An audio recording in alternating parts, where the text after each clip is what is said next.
Hello everybody, I hope you're all well. The reason for this post basically is to share with you a journey I've been on for the past 6 weeks now. It's been an unbelievable roller coaster, and I'd like to share the experience with hopefully getting people to be aware of what happened to me, and if I can help and share the experience, and it gives people the opportunity to do something about it, and also some support, some assistance, then I think it will well be worth it.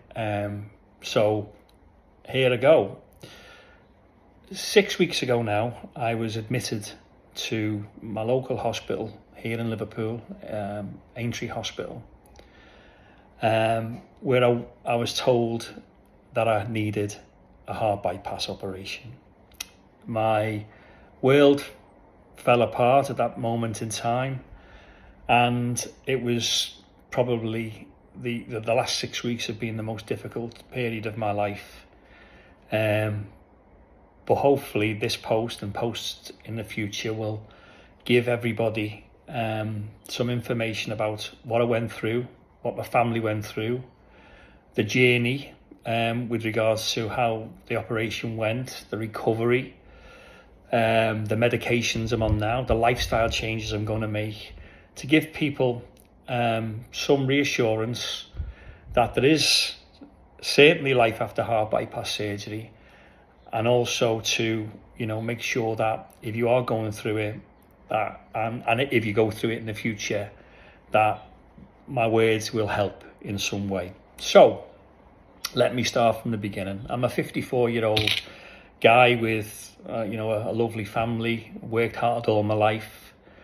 I've lived what I would class as a healthy lifestyle to a degree, albeit I enjoy life. I enjoy the things that we all do, such as going out for nice meals, enjoying social activities like the odd pint here and odd pint there, going on holiday, a nice Chinese, and things like that, which everybody does. But going back 20 years ago, back in 2003, just over 20 years ago, I was diagnosed with high blood pressure. And for a period of a few months, they tried to get that under control. And at that time, my blood pressure was 210 over 110, so it was extremely high, and I was only 33. But over the period of a few months, back in 2003, 2004, they managed to control that blood pressure. So I carries on. I was taking blood pressure medications as well as a statin to help with the cholesterol, and my cholesterol was slightly raised. It was around about 5.8 at the time. But lived life normally, just took my pills every single morning, still kept an active lifestyle, enjoyed sport, going to the gym, playing football, playing golf over that period of time. And, just thought I was invincible to a degree. Anyway, back in the early part of 2024, so back in last year, I was out walking, and I walk most mornings. I do around about 3 or 4 miles per day, around about 5, 6, 7 times a week. I combine that with, during the summer, 2 rounds of golf a week. And I was getting this symptom, but only on the odd occasion. And the symptom was I had no chest pain, I had no shortness of breath. But every so often, when I was walking up on an incline, up a hill, for example, I got a dull ache in the back between my left shoulder blade and my spine, really, more or less centre left of me back. And that would be when I was walking up a hill. Not every time I walked up a hill, not every time I walked up the same hill. It was quite random, really. And I got this dull ache, and every so often it travelled from my back to my shoulder, so possibly slightly down my arms. And then the minute I got over the hill and walked down, I never stopped. I continued walking. I got it went. That was it. It'd go. So I continued walking, and then the next day I'd put it to the back of my mind, and I'd do the walk and it wouldn't be there. I'd play golf, and I didn't really notice it at all when I was playing golf. But anyway, back in about April, May time of last year, I decided to I went to the doctors over something completely different. And I just, in passing to the doctor, said, can you help me? I said, I play a lot of golf, and I think I may have a bit of a pulled muscle, or a bit of a knot in the sense of my back. But I only get this pain when I'm going up a hill. So the doctor at the time turns around and says to me, "Oh, so on exertion?" I said, "Yeah." I said, "But don't forget, when you're going up a hill, you exaggerate your movements." And I was going up the hill, and I thought, well, okay, this is, part and parcel. I might have, playing golf twice a week. Maybe I've got a bit of a pinch here. And the minute I went over the hill, I never thought it was related to anything other than maybe musculoskeletal type of problem. I didn't think it would be anything more serious than that. So the doctor turns around and says, "Well, I think the symptoms you're describing could be angina." I said, "Angina?" I was shocked. I said, "I'm 53." And I was 53. I'm 54 now, but I was 53 at the time. I said, "Angina?" I said, "Surely not." I said, my cholesterol level's great. I'm not out of breath. I don't have chest pain. And, surely not. So she went, "Well, it'd be wrong of me not to send you to see somebody, just to get some form of reassurance that it's nothing more serious than what you originally thought, musculoskeletal." So she said, "I'm going to send you to the chest pain clinic. You'll wait a few weeks for that appointment. The NHS is fairly snowed under at the moment, but you'll get an appointment within the next few weeks."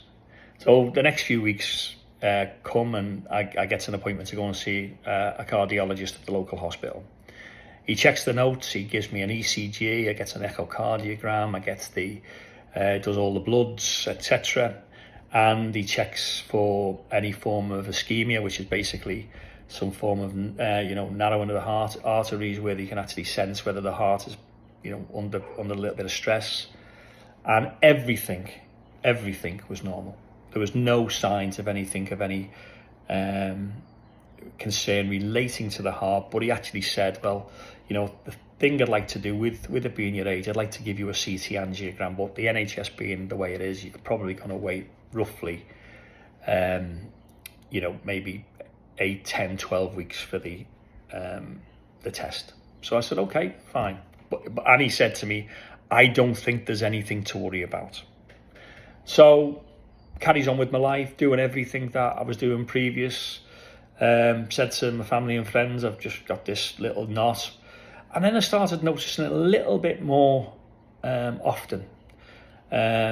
I go to Spain quite a lot, and I was going up some of the hills in Spain and finding that the pain was there, and it was at the focal point in every time I went for a walk. I was waiting for this pain to happen.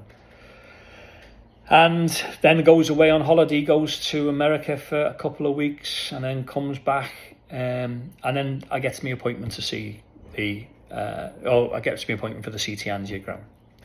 So goes to the hospital, and I get the CT angiogram, which basically is just a scan of your heart. So you're going through that machine where it's quite loud. It's a proper scan of your heart, and basically you're there for about 15-20 minutes tops.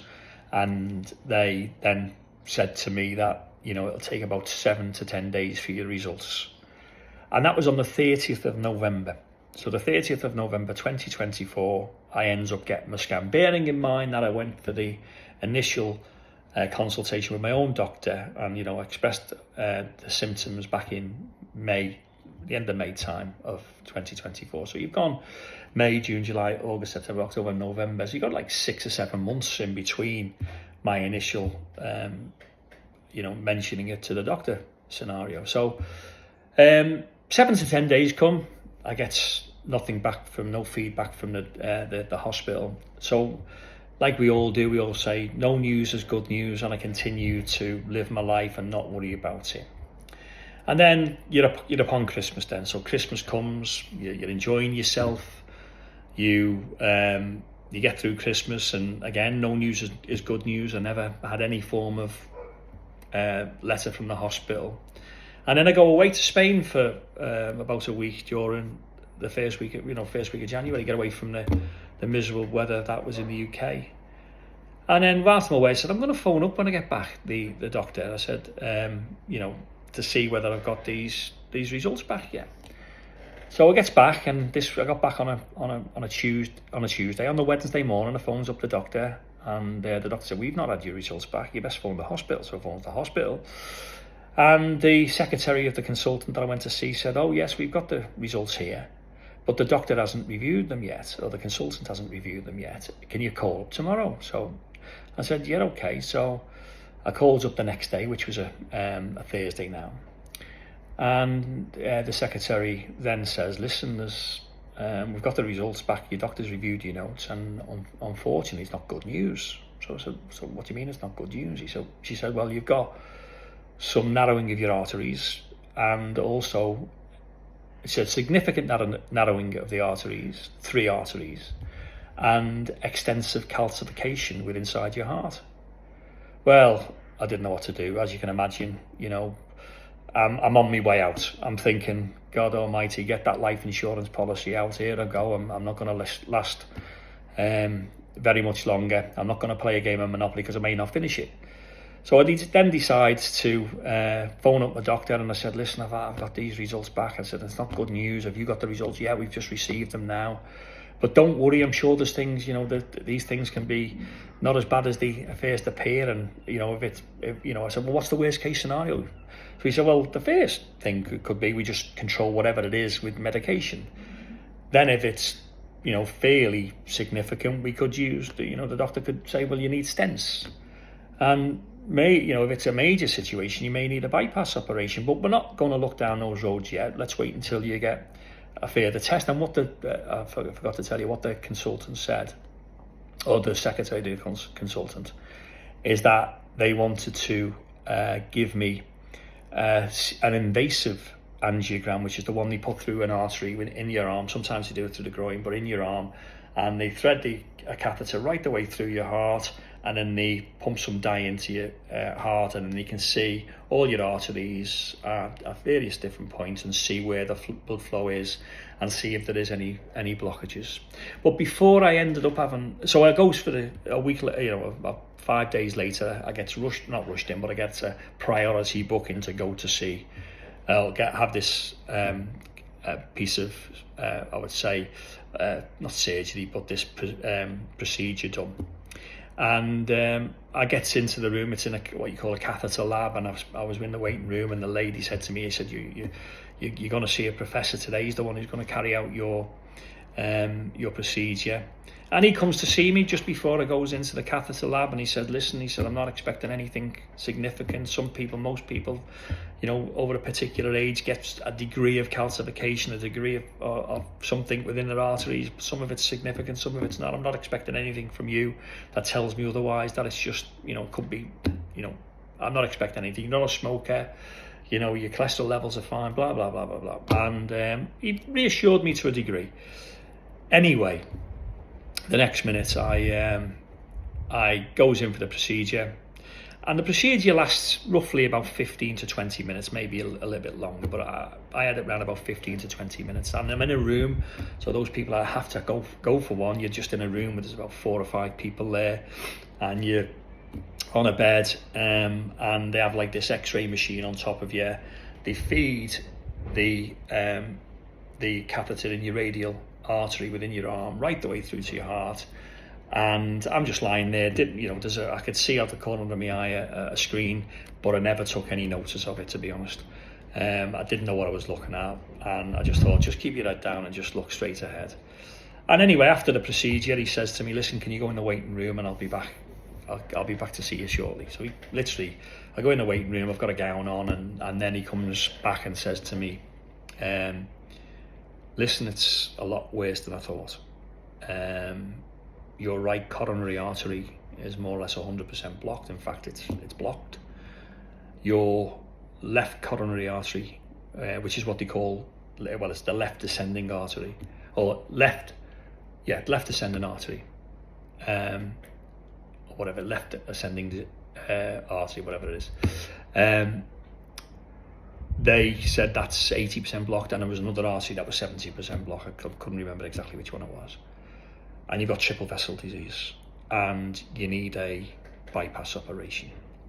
Well, as you can imagine, we're getting that news of 54 that I needed an operation. So anyway, I called my wife and my kids up, or my daughters that were in the cafe downstairs waiting for me to come out. They comes up, the doctor says, listen, you need this, he needs this surgery. And the professor who conducted the procedure says to me, are you in any pain? I said, no. I said, I've not had any pain really since, I've got no chest pain, no nothing. He said, are you in any pain? I said, no. And he's looking at me, he's nodding. He said, are you in any pain? I said, well, come to mention it. I said, yeah. And he said, that's all I need to know. I'm going to keep you in, and I'm going to admit you for an urgent bypass operation. We're going to have to transfer you in the next couple of days, and or the next so many days, to the Liverpool Heart and Chest Hospital, which is in my opinion, it's up there with the best hospitals in the world for this particular, for heart and chest issues and coronary problems. And they said, we're going to admit you, and we're going to send a report over to them and you for an urgent bypass. So what I'll do now is, because this has gone on for 16 odd minutes, I'm going to leave it there, and I'm going to come back to you on another post as to what happened then. So please like and share and follow if you can, and I'll see you soon. Cheers. Bye bye.